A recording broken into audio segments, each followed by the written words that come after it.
City Bengaluru ಸೇರಿದಂತೆ ಕರ್ನಾಟಕದಲ್ಲಿ ಕಳೆದ ಕೆಲವು ದಿನಗಳಿಂದ ತೀವ್ರ ಚಳಿ ಹಾಗೂ ಶೀತ ಗಾಳಿ ಶುರುವಾಗಿದೆ.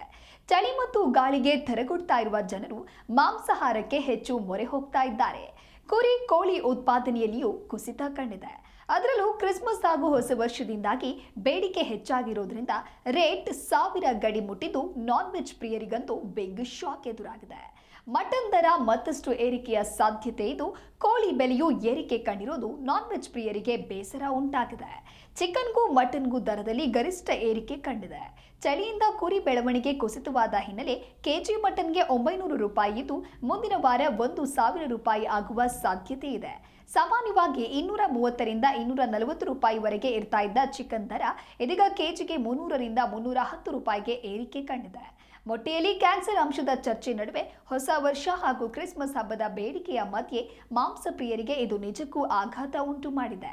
ಒಟ್ಟಿನಲ್ಲಿ ಅತಿಯಾದ ಚಳಿ ಹಾಗೂ ಹೆಚ್ಚಾದ ಬೇಡಿಕೆಯಿಂದ ಬೆಲೆ ಏರಿಕೆ ನಾನ್ ವೆಜ್ ಪ್ರಿಯರಿಗೆ ಟೆನ್ಷನ್ ಶುರುವಾಗಿದ್ದು, ಬೆಲೆ ಏರಿಕೆಗೆ ಕಂಗೆಟ್ಟಿದ್ದಾರೆ.